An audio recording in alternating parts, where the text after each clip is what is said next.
And to set up cricket's oldest and most iconic rivalry, I am joined by a neutral. Now, Chris Harris is a good New Zealander, but I'm not sure if he's really neutral with the current England captain born in Christchurch, where Chris is joining us from, while England's head coach is New Zealand's very own McCallum. Chris, on a serious note, how do you as a cricketer reflect on how Ben Stokes and McCallum have turned England from being the laughing stock of Test cricket to an absolute winning machine? Yeah, absolutely right.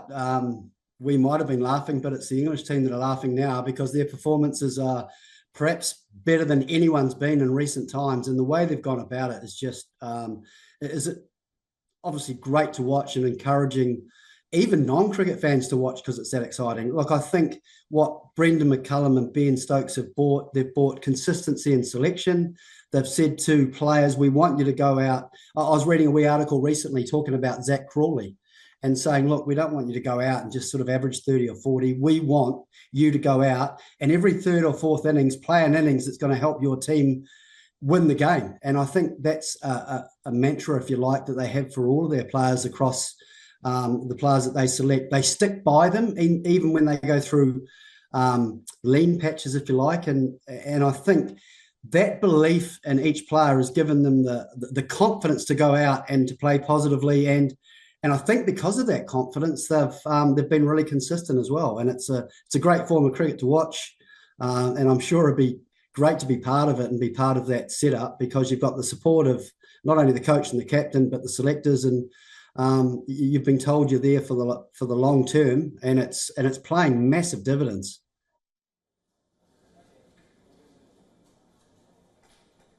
Chris, now you spoke about that sort of approach, but Ben Stokes has already made it clear that England not going to tone down the Bazball approach. They are going to put the pressure back on the bowlers when they're batting. But this Australian attack is pretty good, isn't it? If you are Australia's bowling coach, how do you set up to shackle England?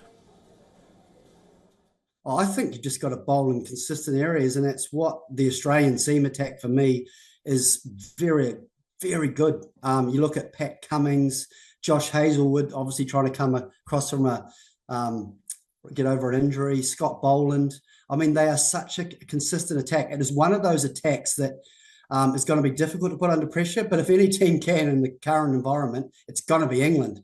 And we've seen Australia, how consistent they are with ball in hand, but what I'm most excited about is when England do come after them and do try and put them under pressure with the bat, if they can just maintain bowling consistent lines and lengths, because if the English batsmen, if they're going to use their feet and attack the Australian bowlers, it's just going to be interesting to see how they respond. Most other teams have tried different variations and tried things, and I think that plays into England's hands.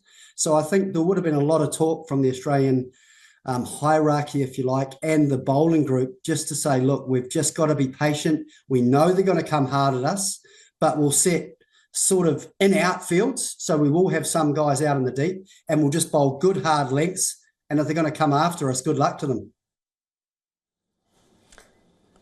Okay, I've heard both of where you stand on those both teams. So I'm going to ask you the big question. Do England start favourites on home turf, Chris, despite Australia's recently acquired status as world champions? Terrific question. Look, I thought England were going to start as favourites. Some people might find this quite funny, but I think the loss of Jack Leach at the last minute and to bring in Moeen Ali, who, look, a fine replacement, but hasn't bowled a lot with the red ball. I think over the last 2 years, he hasn't played any red ball cricket, and he's played something like 97 T20 internationals. So that is one area of concern, whether Moeen Ali can bowl consistently enough, not necessarily to take wickets, but to give the English seamers enough time to rest so they can come back and have another go. So, look, I wouldn't like to say England's favourites, but look, I think it's a really close contest. And I think in recent Ashes histories, this is the most evenly poised Test series that we've got into, where it wouldn't surprise any viewers watching that either team could win it. And I think normally when you go into an Ashes, you say Australia's favourite or England's favourite. I think this is very 50-50. And that first test, I just can't wait for it to start. It starts here in New Zealand tomorrow at 10 p.m. So it's quite good watching after you get home from work. And I just can't wait for it to start. But for me, I know it's sitting on the fence, but it's going to be a very, very even contest. Okay, Chris is saying 50-50. Too close to call at the moment. But Chris, the Ashes always seem to inspire players to greater heights, We saw it last time with Stephen Smith and Ben Stokes. So who do you think are the players who are going to define the series for their teams? I think the obvious, the middle order of England, I have a few concerns with Warner's form and Karaja at the top. But Labuschagne loves getting up for the big moment. There's no question Steve Smith will be the same. Obviously, Travis Head is in terrific batting form. And it's a little bit ironic because Travis Head, for me, very much goes about batting for Australia like the England method. He's very aggressive, plays his shots. So that's going to be a battle that I'm looking forward to. And also Cameron Green, a key all-rounder. We've talked about the Australian bowlers. So I think from Australia's point of view, they're going to be key. I think they've got to score the runs.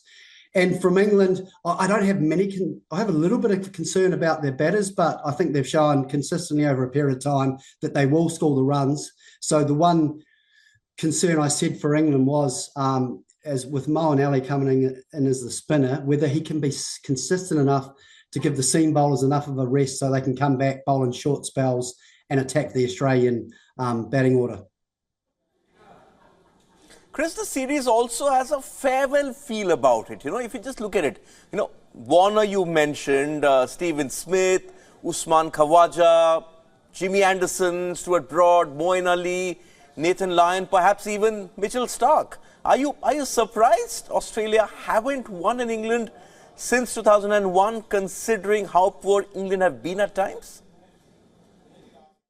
Absolutely. I'm very surprised because, I know Australia have gone through some ups and downs, but generally over a long period of time, they've been one of the consistent performers in world cricket for a long time. And they're always, in the sort of top 3 or 4. So look, it's something that they would have talked a lot about, I think, going into this series. And that will be certainly giving them motivation to make amends. So there's no question in my mind. We know England are going to be aggressive. I think Australia will be as well in different ways. But I think they will definitely try and make amends in this Ashes series. And they will look at history and try and, from Australia's point of view, try and get things back on track. Chris, we know England are going in with Anderson and Broad at Edgbaston. It's going to set up Broad versus Warner. Again, you've mentioned how crucial Warner could be, and he's not in the best of form. Apart from that, what are the key matchups you think could decide the course of this series? Well, that's the absolute classic matchup, isn't it? It's been documented and mentioned in the media the amount of times that Broad has got Warner out. So that's going to be a classic catch. A classic battle to watch. For me, it's also, I know he's been there for a long time, but it's from England's point of view, it's so important that Jim Anderson and Stuart Broad stay fit because they're the experience. If they lose that, you look at the second tier of the England seam attack, and from an international point of view, when you compare it to the Australian lineup, they're pretty inexperienced. So it's going to be absolutely key for me from England's point of view that Anderson and Broad stay fit. So I think they're going to have to manage their workloads a little bit.